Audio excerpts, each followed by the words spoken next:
नमस्कार, मुद्दा गरम है देख रहे हैं आप। मैं हूं आपके साथ हितेश व्यास। और आज जब हम ये डिबेट कर रहे हैं, ठीक इसी वक्त 11 साल पहले नक्सलियों ने झीरम घाटी में अब तक के सबसे बड़े राजनीतिक हमले को अंजाम दिया था। और उस हमले में जान गंवाने वालों के लिए आज भी आंखें नम हो जाती हैं।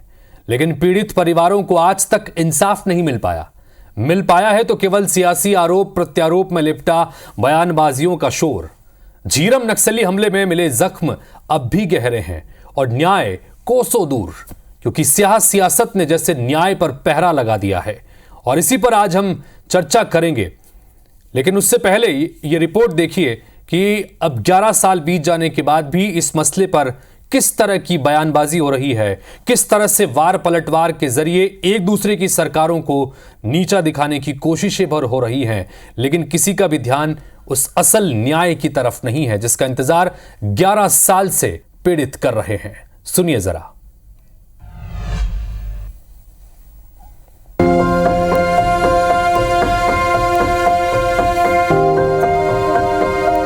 आज झीरम कांड की बरसी है।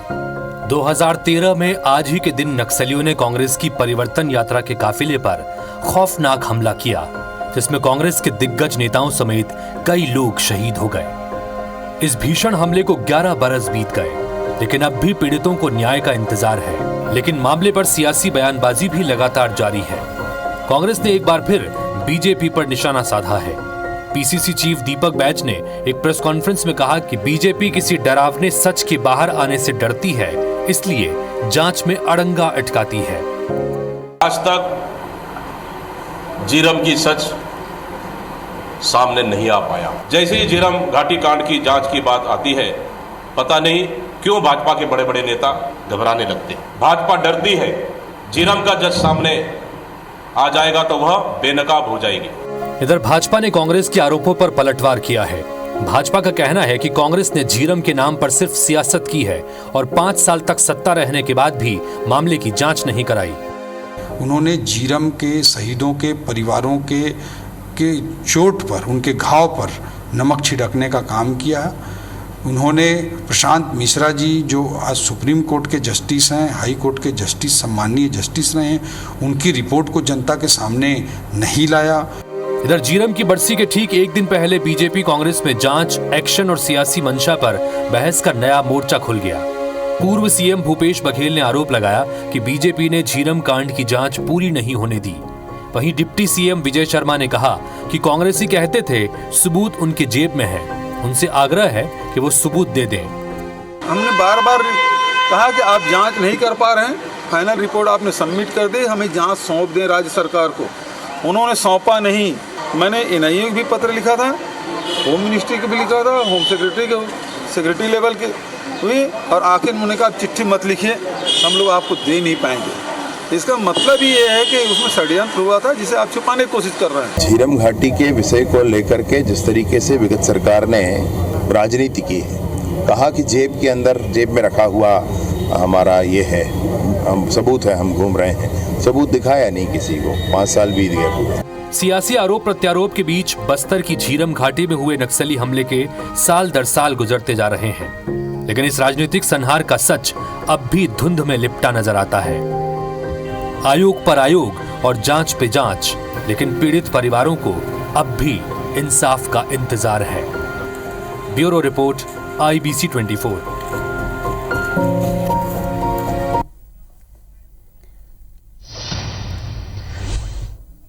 तो अंदाजा लगाइए जरा, 11 बरस बीत चुके हैं।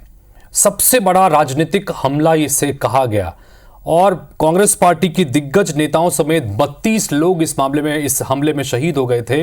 लेकिन 11 साल बीत जाने के बावजूद अब तक न्याय का इंतजार ही किया जा रहा है। सरकारें आई, सरकारें बदली, लेकिन उसके बावजूद जो इंतजार है वो खत्म नहीं हो रहा। एनआईए की जांच का गठन तक बीच में कर दिया गया और एनआईए ने अपने स्तर पर जांच की। न्यायिक जांच आयोग का गठन किया गया, न्यायिक जांच आयोग ने अपनी जांच की, रिपोर्ट तक सौंपी, लेकिन उसके बाद एक नया आयोग बना दिया गया। एसआईटी के गठन की बात भी हुई, लेकिन उसके बावजूद अब तक न्याय मिल नहीं पाया है और सिर्फ आरोप प्रत्यारोप का सिलसिला हर साल इसी तरह से आज के दिन देखने को मिलता है। बातचीत करने के लिए इस वक्त हमारे साथ मैं तीन बहन लोग जुड़ रहे हैं। बेसिकली सच्चिदानंद उपासने हमारे साथ जुड़ेंगे, जो कि भारतीय जनता पार्टी के नेता हैं और इस वक्त जुड़ रहे हैं हमारे साथ में, और संदीप दुबे जी कांग्रेस पार्टी के नेता हैं, और हमारे सहयोगी नरेश मिश्र इस वक्त मौजूद हैं, जिन्होंने अपनी आंखों से इस पूरे मंजर को पूरी दुनिया के सामने लेकर आए थे। सबसे पहले नरेश, मैं आपका ही जिक्र करता हूं। नरेश, चूंकि 11 साल बीत गए, हमने देखा है कि 11 साल पहले जो कुछ हुआ वो भी आपके जरिए हमने पूरे देश को दिखाया, पूरी दुनिया को दिखाया, लेकिन ये इंतजार खत्म नहीं हो रहा, न्याय का इंतजार खत्म नहीं हो रहा। हर साल सिर्फ बयानबाजी चलती है और उसके बाद चीजें आगे निकल के सामने आने पाती है। आज क्या कुछ खास आप देख रहे हैं इस पूरे इस घटनाक्रम में?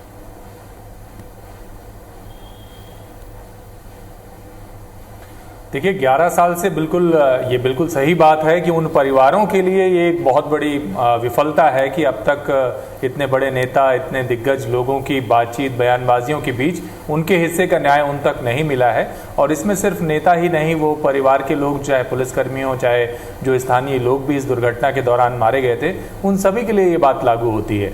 और एक तरह से जब इस तरह की कोई बड़ी घटना होती है और उसमें देश के नामी राजनीतिज्ञ मारे जाते हैं, तो एक तरह का ये स्टेट फेलियर की तरह भी होता है। और ऐसे इंसिडेंट्स के मामले में यदि गंभीरता से जांच ना कराई जा सके तो ये उन सारे जो संस्थाएं हैं उन पर भी सवालिया निशान उठाता है कि आखिर संस्थाओं ने क्यों बेहतर तरीके से जांच नहीं की, और यदि वो जांच हुई है तो उसको ऑथेंटिक तरीके से राज्य सरकारों ने रिप्रेजेंट क्यों नहीं किया, ठीक तरीके से, ठोस तरीके से खड़े होकर उसको प्रस्तुत क्यों नहीं किया जनता के बीच। कि असल में सच ये है, केवल परसेप्शन की बात नहीं है। लेकिन क्योंकि जैसा कि देश में पहले भी ऐसा होता रहा है कि कई इस तरह की जो घटनाएं होती हैं उसमें कोई राजनीतिक तरीके से ही इसके षड्यंत्र की खोज के प्रति रुझान ज़्यादा होता है, बयान और उससे मिलने वाले फायदों के प्रति ज़्यादा रुचि होती है। तो मुझे लगता है कि बात यहीं तक आकर ठहर जाती रही है।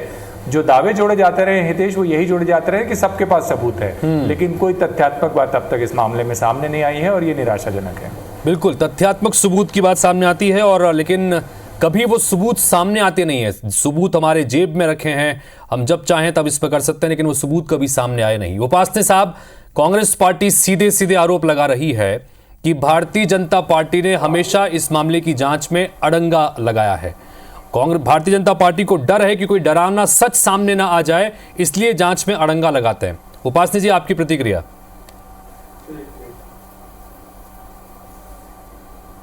नहीं, देखिए, भारतीय जनता पार्टी ने कभी इसमें अड़ंगेबाजी नहीं की है। ये कांग्रेस ने हमेशा जो है इस मामले को लटकाए रखना।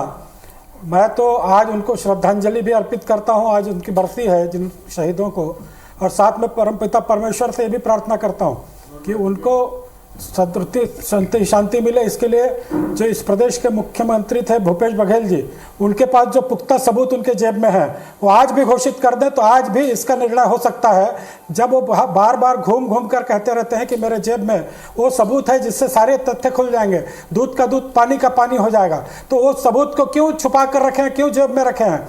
कि प्रदेश के इतने बड़े कांग्रेस के नेता हैं, 5 साल तक इस प्रदेश के मुख्यमंत्री रहे हैं, क्या उनकी नैतिक जिम्मेदारी नहीं है कि उस सबूत को वो सार्वजनिक करें या उस सबूत को उस जांच एजेंसी के सामने प्रस्तुत करें?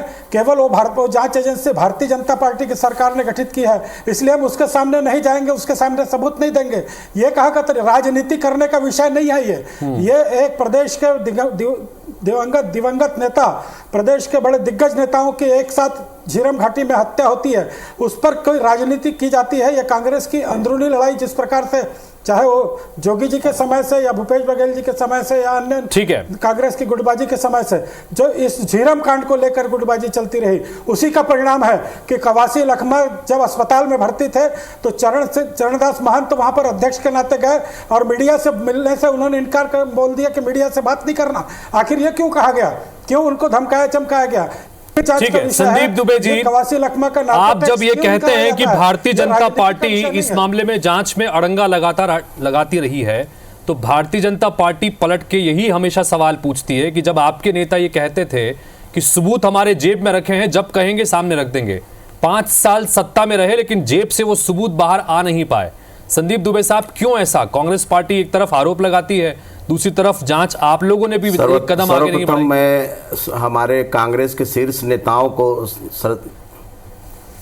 मैं सर्वप्रथम कांग्रेस के शहीद हुए शीर्ष नेताओं और उनके साथ साथ पुलिस जो कर्मचारी लगे थे सुरक्षा में, उसमें करीब 32 लोगों का निधन हुआ, उन्हें श्रद्धांजलि व्यक्त करता हूं जी। मैं आपको 6 और 7 कारण बताता हूं जो छत्तीसगढ़ की जनता सहित कांग्रेस को संदेह पैदा करता है, जिसमें आप सीधे सीधे समझ जाएंगे कि भारतीय जनता पार्टी किस प्रकार से इन्वॉल्व है।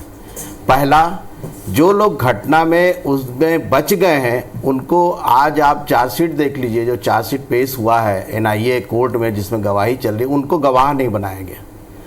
दूसरा, जब भूपेश बघेल की सरकार आई, पहला या दूसरा तीसरे दिन ही एसआईटी का गठन हुआ।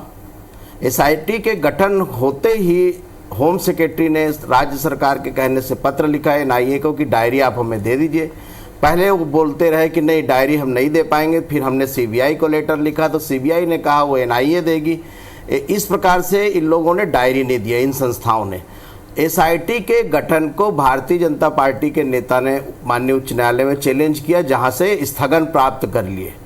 दूसरा, अब रही बात प्रशांत मिश्रा आयोग का गठन का, जो रिपोर्ट की बात करते हैं, प्रशांत मिश्रा जो आयोग का रिपोर्ट था कि भविष्य में इस प्रकार की घटना की पुनरावृत्ति ना हो और इस घटना में पुलिस कहां कहां कमजोर रही, इस पर जांच की थी, जिस पर जो है रिपोर्ट आई। रिपोर्ट आने के बाद इसमें राजनीतिक षड्यंत्र के जो संबंध में जांच नहीं हो पाई थी, भूपेश बघेल सरकार ने इसमें जस्टिस सतीश कुमार अग्निहोत्री का एक आयोग का गठन किया। उस आयोग के गठन में धर्मलाल कौशिक दूसरे दिन ही हाईकोर्ट में याचिका लगा के अर्जेंट हियरिंग लगा के तीसरे दिन उस पर स्थगन प्राप्त कर लिया। ये किसको संदेह पैदा करता है? चौथा, 26 जून को 2022 में जितेंद्र मुदलियार ने राजनीतिक षड्यंत्र के तहत को जांच के लिए दरभा थाने में एफआईआर दर्ज किया। उस एफआईआर को एनआईए ने एनआईए कोर्ट में चैलेंज किया और कहा कि 2 एफआईआर नहीं हो सकते, अलग अलग नहीं हो सकते। जो एनआईए कोर्ट था वो एनआईए के आवेदन को निरस्त कर दिया, उस पर हाई कोर्ट आ गए। हाई कोर्ट में जस्टिस, तो कुल मिलाकर संदीप जी आप ये कहना चाह रहे हैं कि कांग्रेस पार्टी की सरकार बनने के बाद एसआईटी का गठन किया गया, न्यायिक जांच आयोग की जो है एक नया न्यायिक जांच आयोग बनाया गया, लेकिन जांच आगे करने नहीं दिया गया, उस पर अड़ंगा लगाते रहे। यही लगातार कांग्रेस पार्टी कहती है। बताइए उपासनी साहब, वो तो 4 कारण बता रहे हैं कि ये वजह है जिसकी वजह से लगता है कि भारतीय जनता पार्टी जांच। ठीक है संदीप जी, हो गई आपकी बात होगी। संदीप जी आपकी बात हो गई, उपासना जी के पास जा रहा हूं। उपासना जी बोलिए। संदीप जी ने जितनी बातें कही, केवल प्रक्रियात्मक बातें कही, किसी के अदालत जाने से जांच पर क्या फर्क पड़ता है, ये सारी बातें जो है कि आपने एनआईए को यहाँ प्रतिबंधित किया, आपको क्यों आप पर विश्वास नहीं? धर्मलाल कौशिक जी को अदालत जाने की जरूरत नहीं पड़नी चाहिए। झीरम घाटी का कांड हुआ, कोई भारतीय जनता पार्टी के केंद्र में सरकार नहीं थी, यहाँ पर उनके गृह मंत्री आए थे, उनके नेता आए थे और उन्होंने जो जांच समिति बनाई थी, क्या उस पर भी विश्वास नहीं था? वो तो उनके सरकार के द्वारा बनाई हुई थी, आखिर उस समय क्यों नहीं पूरी जांच की गई? फिर उसके बाद ये प्रशांत मिश्रा की कमेटी एसआईटी का आपने गठित की, प्रदेश के मुख्यमंत्री के द्वारा स्वयं गठित एसआईटी में क्या वो उसके समक्ष अपना साक्ष्य नहीं रख सकते थे जो उन्होंने जेब में धरा हुआ था? क्या वो राहुल गांधी के समान उनकी जेब कट गई थी जिससे और साक्ष्य गिर गया? अरे एक जिम्मेदार व्यक्ति सारी जनता के सामने बोलता है कि भाई मेरे पास उसका पुख्ता सबूत जेब में है, तो वो ठीक है एनआईए के सामने नहीं रखते कि भारतीय जनता पार्टी के केंद्र की सरकार है, एनआईए उसके काम कर रही है, तो आप अपने ही सरकार के द्वारा बनाए हुए एसआईटी में रख देते ना, उसको घोषित कर देते, उसको पता चल जाता क्या होता है। लेकिन आपने जो है, मुझको तो यह पूरी तरह से संभावना है कि यह कांग्रेस की अंदरूनी गुटबाजी इससे उजागर हो जाएगी, बड़ा विस्फोट इससे होने की संभावना है कि आखिर इतना बड़ा कांग्रेस का नेतृत्व आज झीरम घाटी के इसमें शहीद हो जाता है और उसके जितने प्रकार के लेकुनाज हैं, उस लेकुनाज को जो है कांग्रेस पूरा करने नहीं देती है। क्या कारण था कि कवासी लखनऊ वहां को मोटरसाइकिल मिल जाती है, चाबी लगी हुई मोटरसाइकिल मिल जाती है, आखिर ये जांच का एसआईटी ने क्यों नहीं किया? आखिर वो अस्पताल में भर्ती थे, वहां चरणदास महंत जी ने उनको अखबार से बात करने के लिए, मीडिया से बात संदीप जी जवाब दीजिए। बहुत सारे सवाल, 5 साल आपकी सत्ता रही, करने को बहुत कुछ था, जांच के नाम पे बहुत कुछ था, सबूत आपकी जेब में रखे थे, लेकिन आप जो है वो उपासना जी मुझे समय देंगे। हाँ। अब एनआईए हाई कोर्ट आ गई, हाई कोर्ट ने उसमें विस्तृत आदेश किया कि नहीं, राज्य सरकार दूसरे एफआईआर में जांच कर सकती है राजनीतिक षड्यंत्र के एंगल से। एनआईए सुप्रीम कोर्ट चले गए। अभी एनआईए किसके अंडर में है? 10 साल से केंद्र के। और एनआईए किसके इशारे में चल रही है? पूरा देश जानता है जिस प्रकार से ईडी सीबीआई चल रहा है। सुप्रीम कोर्ट ने 4 महीने पहले आदेश कर दिया, अब राज्य सरकार उसमें राजनीतिक षड्यंत्र के एंगल से जांच क्यों नहीं कर रही है? जो 32 शहीद थे हमारे नेता थे और आपके भी नागरिक थे। भारतीय जनता पार्टी को इसमें राजनीति नहीं करना चाहिए और भय किस बात का है इसमें? और भी मैंने तथ्यात्मक बिंदु प्रदेश के नेता थे साहब, प्रदेश के नेता प्रशांत मिश्रा का आयोग चल रहा प्रदेश के नेता था, हमने वहां आवेदन लगाया कि इसमें राजनीतिक षड्यंत्र के एंगल से भी जांच होना चाहिए। बार बार भारतीय जनता पार्टी में विपक्ष के नेताओं के तौर पर धर्मलाल कौशिक को हाईकोर्ट क्यों आना पड़ा, ये आप जवाब देंगे कि सिर्फ आप झूठी बातें करते रहेंगे? अगर आपके पास ये जानकारी है कि चाबी लेके लखमा जी चले गए तो आप बयान देने आगे क्यों नहीं आए? आपकी सरकार झूठी बातें मैं नहीं कर रहा हूं, झूठी बातें तो आपके मुख्यमंत्री कोर्ट में। ठीक है उपासनी जी, कांग्रेस पार्टी के नेता लगातार कांग्रेस पार्टी के नेता लगातार ये आरोप लगा रहे हैं कि भाई हमने तो एसआईटी का गठन कर दिया, तमाम चीजें हम कर रहे थे, जांच अपने स्तर पर आगे बढ़ा रहे थे, लेकिन आप लोग जो हैं कभी कोर्ट चले गए, कभी कुछ जांच में अटक। तो उनका ये कहना है कि धर्मलाल कौशिक जी को कोर्ट जाने की जरूरत क्यों पड़ी? जब जांच हो रही थी सब कुछ सामने आ जाता। नहीं, ये भी भाई धर्मलाल कौशिक जी भी इसलिए कि एनआईए की जांच आखिर एक राष्ट्रीय एजेंसी, जांच एजेंसी जो सर्वमान्य है, विश्वसनीय एजेंसी है, उस एजेंसी के द्वारा जब जांच हो रही थी तो आपको ये राजनीति करने की क्या जरूरत थी? उस एजेंसी के सामने प्रमाण प्रस्तुत कर देते ना, उस एजेंसी के सामने अपने सारे तथ्य प्रस्तुत कर देते और जो बातें जनता में आज घूम रही हैं, कवासी लखमा को लेकर उसके नार्को टेस्ट करा देते, वहां पर सारी बातें जो प्रमाण प्रस्तुत कर देते जो जब में लेकर घूम रहे थे, ये सब करते हैं एनआई के सामने। आप तो एनआईए को आने से मना कर रहे थे, आप सीबीआई को आने से मना कर रहे थे अपने प्रदेश में, मानो ऐसा हो गया था कि जाने में आपका प्रदेश जो है पूरा देश कब्जे में आ गया है आपके। इस प्रकार की तानाशाही आप चला रहे थे, आपातकाल के समान स्थितियां यहाँ पैदा करके रख रहे थे आप लोग। एक बात ठीक है, संदीप जी बोलिएगा, संक्षेप में रखिएगा, मुझे नरेश जी के पास में जाना है, बताइए। इसमें किस प्रकार से रोक रही थी? जब विधानसभा में प्रस्ताव पारित हुआ कि सीबीआई जांच होगी, डॉक्टर रमन सिंह की सरकार ने सीबीआई जांच के लिए सीबीआई को लेटर लिखा। लेटर लिखने के बाद सीबीआई ने जवाब में कह दिया, चूंकि एनआईए के हम डायरी देख चुके हैं, एनआईए के डायरी से पता चलता है कि अब इसको आगे जांच की आवश्यकता नहीं है। इस बात को डॉक्टर रमन सिंह ने छुपाया हुआ था और भूपेश बघेल की सरकार आई तब ये जाके होम डिपार्टमेंट से निकला कि सीबीआई ने रिफ्यूज कर दिया है। ये डिस्क्लोज क्यों नहीं किया अपनी सरकार में? 6 महीने तक उसको छुपाए रहे। ये किस बात को संदेह, माने ये तो संदेह पैदा करता है ना भारतीय जनता पार्टी को। इनको अपना क्लियर रखने के लिए, वो भी हमारे नागरिक थे, 32 लोग थे, एक शीर्ष नेतागण अगर किसी पार्टी से जिस प्रकार से माने घटना हो जाए, उससे कितना तकलीफ कांग्रेस को झेलना पड़ा है। आज हमेशा ये आरोप लगाते हैं कि हमारे साथ नक्सलियों का साठगांठ है। किसका साठगांठ है ये तो साफ साफ पता चल रहा है। ठीक है, तथ्यों। चलिए मैं नरेश जी के पास जाता हूं। नरेश भी काफी देर से वेट कर रहे हैं। नरेश, ये आरोप प्रत्यारोप का सिलसिला जिसका हम जिक्र कर रहे थे, ये पिछले 11 साल से लगातार जारी है, लेकिन असल में जिस न्याय का इंतजार पीड़ित कर रहे हैं वो कभी मिल नहीं पाया और इसीलिए नहीं मिल पाया क्योंकि इस तरह के। ठीक है नरेश जी, जानना चाहेंगे आपसे कि 11 साल में जिस तरह से तमाम चीज़ों को आपने देखा है, जब वो घटनाक्रम हुआ तब भी, उसके बाद आज की परिस्थितियों के हिसाब से भी, क्या कुछ होना था, क्या नहीं हो पाया, आप किस तरह से देखता नरेश, अगर आप बता पाएं।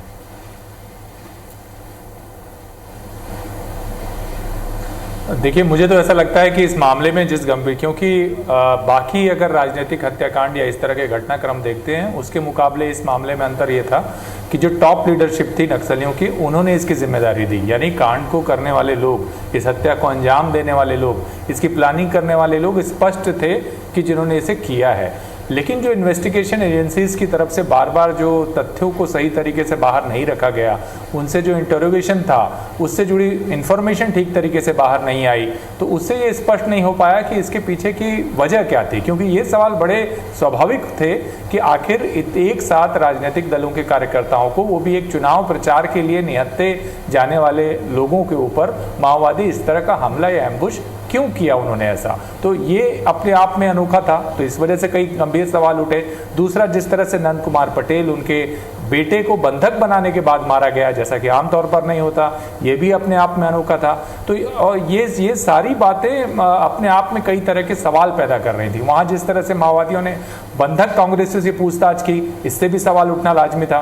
तो एक राजनीतिक नेतृत्व को चुनाव प्रचार के दौरान मारना अपने आप में कई गंभीर सवाल पैदा करता था। तो मुझे लगा कि जांच एजेंसियों के सहयोग के मामले में जो गंभीरता घटनाक्रम के बाद दोनों राजनीतिक दलों को दिखाना चाहिए थी, संयुक्त रूप से रणनीति बनाना चाहिए थी कि इसके असली जो जिम्मेदार लोग हैं उन तक पहुंचा जाए। उस तरफ कोई सार्थक पहल नहीं की गई। और ये बात सच है कि राजनीतिक बयानबाजी का शाब्दिक अर्थ ही यही है कि ऐसे बयान जिससे कोई राजनीतिक लाभ किसी को प्राप्त होता हो।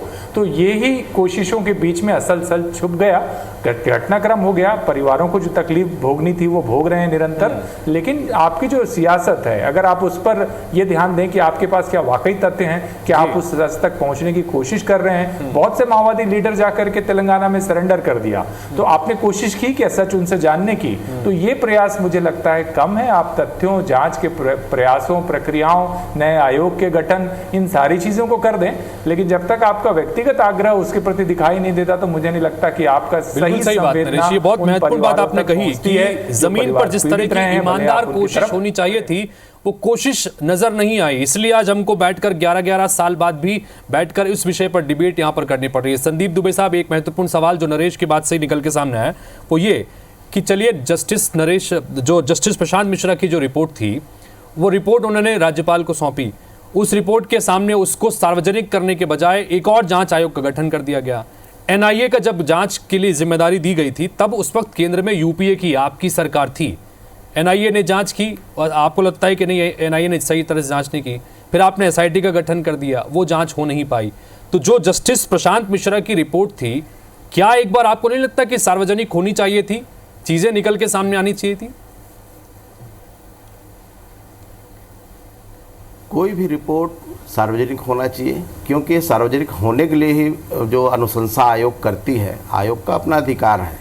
लेकिन आयोग ने उस समय जिस प्रकार से काम किया कि उसको गवर्नर को सौंप दिया। आयोग राज्य के लिए जिम्मेदार होती है और राज्य सरकार ने इसकी नियुक्ति की थी, और इसीलिए जो है, और उसमें जो प्रश्न थे, जो प्रश्न राज्य सरकार ने भाजपा की सरकार रहते आयोग को दिया था, उसमें राजनीतिक षड्यंत्र नहीं था।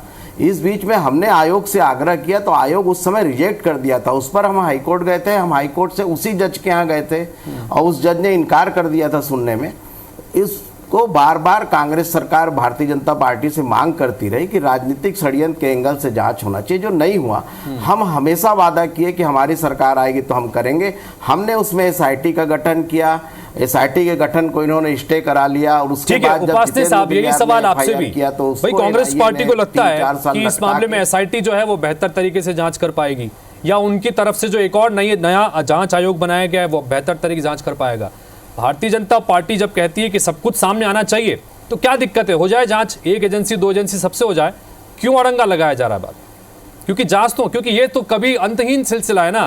वो कमेटी बनाएंगे, आप उस पर रोक लगाएंगे, आप कमेटी बनाएंगे, वो उस पर रोक लगाएंगे।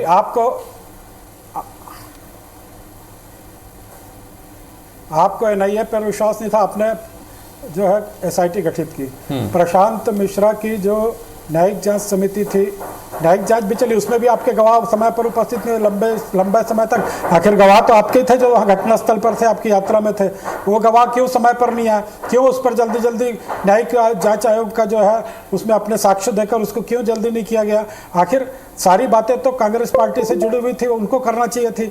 अनेक सम्मत निकालते थे, कितना कार्यकाल बढ़ा के उसका जो है आखिर गवाही नहीं हुई। ये कांग्रेस पार्टी की उदासीनता थी कि अपने यदि उसको नहीं। और प्रशांत मिश्रा की रिपोर्ट को क्यों रोककर तत्काल दूसरा आयोग क्यों गठित किया गया? जब प्रशांत मिश्रा की रिपोर्ट आई उसको सार्वजनिक करना था, उसमें सार्वजनिक करने के बाद ये बताना था कि इसमें यह बिंदु नहीं है, इसलिए फिर से हम ये समिति गठित कर रहे हैं। पर उसको दबा दिया गया, उस समिति की रिपोर्ट को, प्रशांत मिश्रा के। तो कहीं ना कहीं दाल में काला जो है कांग्रेस पार्टी का, जो मैं हमेशा कहता हूं कि आंतरिक लड़ाई का मामला जो है जो सामने फुट सकता है कभी भी। यही कारण है कि भूपेश बघेल जी के भी जो साक्ष्य जेब में इस चर्चा के आखिरी छोर पर पहुंचा हूं। बहुत गंभीर सवाल में जनता की तरफ से, जनता में भी उनकी तरफ से जो पीड़ित हैं, जिन्होंने अपनों को खोया है, उनकी तरफ से ये सवाल, क्या कभी वाकई न्याय मिल पाएगा?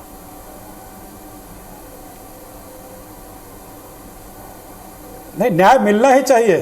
कांग्रेस पार्टी जो भी न्यायिक संस्था है केंद्र के द्वारा नियुक्त, उस पर विश्वास करे और विश्वास करके उसके न्याय पर विश्वास करे और उसके सामने अपने सबूत प्रस्तुत करे, जो भी अपने पास प्रामाणिक सबूत हैं, चाहे उनके सबूत हो, चाहे भूपेश बघेल सारे सबूत प्रस्तुत करें। हम 11 साल के, हम 111 साल बाद भी इसी तरह से बैठेंगे चर्चा करने के लिए। बोल दिए कि जब एनआईए पूरा जांच कर दी थी तब सीबीआई या अन्य एजेंसी में अन्य क्यों कराना था? एनआईए ने 120B जो षड्यंत्र होता है उस पर इन्होंने जांच नहीं किया था। जितेंद्र मुदलियार की औरंगाबादी तो आपने चालू की, तब से तो हुआ है। सुप्रीम कोर्ट ने भी अभी अप्रूव कर दिया 4 महीने पहले।